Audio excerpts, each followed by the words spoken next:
अच्छा जी, ਅੱਜ ਦੀ ਨਾ ਵੀਡੀਓ ਸਪੈਸ਼ਲ ਨਾ ਸਿਰਫ ਆਪਣੇ ਪਰਦੇਸੀ ਭਰਾਵਾਂ ਵਾਸਤੇ। ਅੱਲਾ ਪਾਕ ਉਹਨਾਂ ਨੂੰ ਖੁਸ਼ ਰੱਖੇ ਤੇ ਹਜ਼ੂਰ ਦੇ ਰੰਗ ਲੱਗੇ ਰਹਿਣ ਨੇ। ਜਿਹੜੇ ਵੀ ਦੁਨੀਆ ਦੇ ਕੋਨੇ 'ਚ ਮੇਰੇ ਪਰਦੇਸੀ ਭਰਾ ਵਸਦੇ ਨੇ ਤੇ ਉਹ ਸਿਰਫ ਉੱਥੇ ਨਹੀਂ, ਉਹ ਸਾਡੇ ਦਿਲਾਂ 'ਚ ਵੀ ਵਸਦੇ ਨੇ, ਕਿਉਂਕਿ ਉਹ ਉੱਥੇ ਵਸਦੇ ਨੇ ਤੇ ਅਸੀਂ ਇੱਥੇ ਪਾਕਿਸਤਾਨ ਵਸਨੇ ਆ।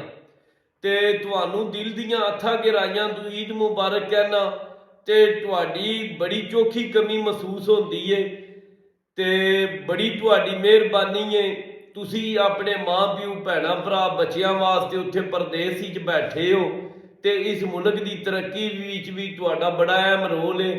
ਤੇ ਇੱਥੇ ਨਾ ਮੈਂ ਇੱਕ ਪੈਗਾਮ ਦੇਣਾ ਹੈ, ਬੜਾ ਜ਼ਰੂਰੀ ਪੈਗਾਮ ਏ।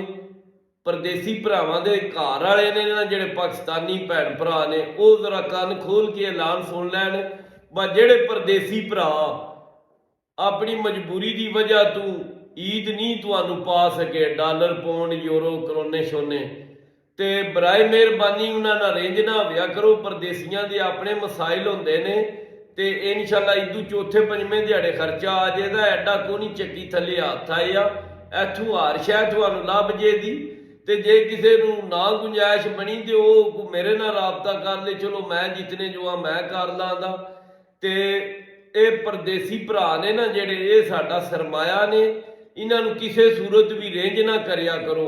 ਇਹਨਾਂ ਦੇ ਜਜ਼ਬਾਤ, ਇਹਨਾਂ ਦੇ ਅਹਿਸਾਸਾਤ ਦੀ ਕਦਰ ਕੀਤਾ ਕਰੋ। ਇਹ ਮੋਹਸਨ ਨੇ ਸਾਡੇ, ਨਾ ਸਿਰਫ ਘਰ ਵਾਲਿਆਂ ਦੇ ਬਲਕਿ ਸਾਡੇ ਪੂਰੇ ਮੁਲਕ ਦੇ ਮੋਹਸਨ ਨੇ। ਤੇ ਮੇਰੇ ਨਾਲ ਚੌਧਰੀ ਮੋਹਸਨ ਮਛਿਆਣਾ ਸਾਹਿਬ ਨੇ। ਚੌਧਰੀ ਸਾਹਿਬ ਕੋ ਮੇਰੇ ਪਰਦੇਸੀ ਭਰਾਵਾਂ ਵਾਸਤੇ ਕੋਈ ਇੱਕ ਦੋੜਾ ਹੀ ਚਾ ਸੁਣਾਓ ਜੀ। ਗੱਲ ਤੁਸੀਂ ਬੜੀ ਕੀਤੀ ਪਈ, ਸ਼ਾਇਦ ਵਾਕਈ ਪਰਦੇਸ ਆਇਆਂ ਦੇ ਬੜੇ ਮਾਮਲਾਤ ਨੇ। ਖੁਸ਼ੀ ਨਾਲ ਤੇ ਕੋਈ ਨਹੀਂ, ਉਹ ਵੀ ਮਜਬੂਰੀ ਨੂੰ ਪੇ ਕੱਟਦੇ ਨੇ ਜੀ ਤੇ ਜੀ। ਸ਼ਾਇਰ ਲਿਖਦਾ ਕਿ ਦਾਲ ਦੁੱਖ ਪਰਦੇਸ ਦੇ ਹੁੰਦੇ ਬੁਰੇ, ਘਰੋਂ ਨਿਕਲ ਕੇ ਬੇਰਾਮ ਰਹਿਣਾ, ਵਿੱਚ ਬੈਠ ਬਗਾਨੀਆਂ ਮਹਿਫਲਾਂ ਲੋਕੀ ਹੱਸਦੇ ਤੇ ਆਪ ਪਰੇਸ਼ਾਨ ਰਹਿਣਾ। ਤੇ ਚੋਈ ਸ਼ਾਹ ਸਾਹਿਬ ਜਿੰਨਾ ਕੀਤੀਆਂ ਘਰੀ ਆਪ ਘੁੰਮਤਾ, ਮੁਸ਼ਕਲ ਉਹਨਾਂ ਨੂੰ ਕਿਸੇ ਦਾ ਗੁਲਾਮ ਰਹਿਣਾ। ਅਲੀ ਹਦਰਾ ਲੈ ਚਲੋ ਪਾਕਿਸਤਾਨ, ਅਸਾਂ ਫੇਰ ਨਹੀਂ ਪਰਦੇਸ ਦਾ ਨਾਂ ਲੈਣਾ।